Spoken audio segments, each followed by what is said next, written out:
Pavlos Contides a déjà des tongs aux couleurs du Brésil.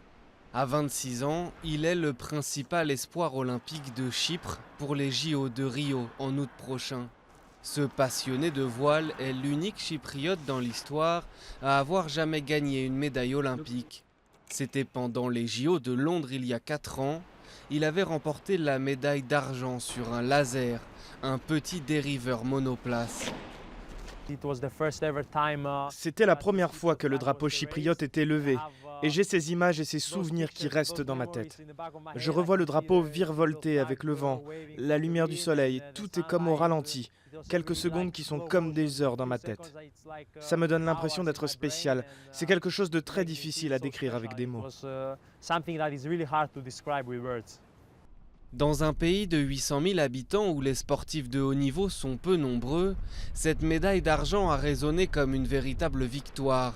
En 1974, les forces turques envahissent la partie nord de Chypre après un coup d'État de séparatistes chypriotes grecs. Depuis, l'île est restée divisée.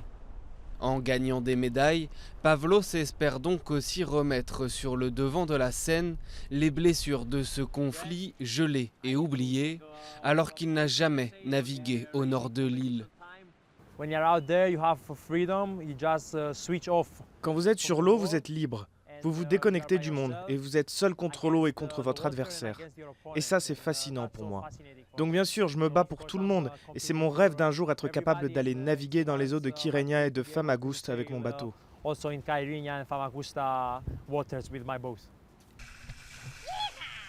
Originaire de Limassol, la grande ville côtière du sud de Chypre, Pavlos Contides a commencé la voile dès l'âge de 9 ans. Aujourd'hui, c'est une icône dans son pays.